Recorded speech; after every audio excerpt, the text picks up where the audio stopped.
4 கடனை நீக்கிக்கணும். பாரதத்துல 3 கடன்னது வேதம், பாரதம் 4 கடன்னது. ஜாயமானோ வை பிராமணः த்ரிபிர்ணவா ஜாயதே பிரம்மச்சர்யேண ரிஷிभ्यः யஜ்ஞேன தேவேभ्यः பிரஜயா பிதृभ्यः ஏஷவா அத்ரணः யः புத்ரீ யஜ்வா பிரம்மச்சாரி. 3 கடன்னது வேதம், 4 கடந்தார் வியாசர். ஏன்னா வேதத்தினுடைய ஹிருதயம் வியாசருக்கு தான் தெரியும், நமக்கு என்ன தெரியும்? பிறக்கிற போதே பிடிச்சுக்கணும் வந்துடுதான். இந்த ஊர்ல வந்த உடனே என்ன கடன்னார்? ரிஷிரணம், பித்ருணம், தேவரணம்னு.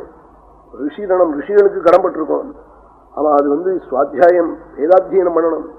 வேதாத்தியனம் மூக்க பண்ண முடியலே ஒரு புருஷ சூக்தமாவது அத்தியனம் பண்ணணும், 4 வாக்கியமாவது. ஏன்னா இஷ்டந்தசா வருஷமோ விஸ்வரூபான்னு இந்த வாக்கியத்தையாவது ருட்டு பண்ணி பண்ணோம். சின்ன மந்திரம் தான் அது. இல்லே திருமசு, இந்த மசுவாதாரத்தாயிட்டே அல்லது இந்த 3 பிரச்சனம் காட்டகம் ஏகாம் சாகாம் அசீத்திய ஸ்ரோத்ரியோ பவதின்னா. காட்டகம் 3 பிரச்சனை சொல்லிவிட்டா ஸ்ரோத்ரியன் ஆயிடுவான். 1.5 மாசத்துல சொல்லிவிடாமலே 3 பிரச்சனமும் நல்ல குரு சந்தோஷம் சொன்னார்ல. அப்படி இப்படி எல்லாம் போய் சொல்லியிருக்கா. இதனால பிரம்மச்சரியத்துல வேதாத்தியனம் பண்ணி ரிஷரணத்தை போக்கிக்கணும். கல்யாணம் பண்ணிட்டு குழந்தைய உண்டு பண்ணி பித்ருணத்தை போகணும். பித்ருக்களுக்கு ஸ்ராதத்துக்கு ஒரு பையனை வச்சுட்டு போகணும்.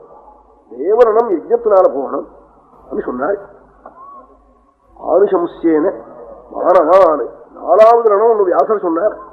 எத்தனையோ ஏழை குடும்பங்கள் இருக்கு, அவ குடும்பத்துக்கு தய பண்ணலாம்.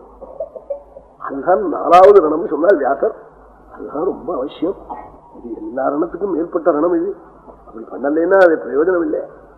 நாங்கெல்லாம் சங்கரலிங்க இதுவாளையோ அல்லது அரசிய சங்கர இதுவாளையோ இவாளை பத்தி எல்லாம் கொண்டாடுறதுக்குடைய காரணம் என்ன? பல குடும்பத்தை ரட்சிக்கிறாள்னு அவன் பேப்பர் ரிப்போர்ட்லாம் சொன்னால். திருநெல்வேலியில இந்த ஊர்ல ஒரு தொழிற்சாலைங்கிறது ஒன்றும் தெரியும்னா அவள் அழகான்.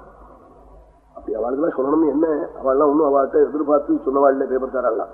எல்லாரும் வந்திருந்த ஆத்துக்கு எல்லாருமா சொன்னா தெரியவே தெரியாது. இந்த ஜில்லாவில அவ ஆரம்பிச்சு இப்போ எத்தனையோ குடும்பம் அவளால் பழைக்கிறதுங்கிறாள்.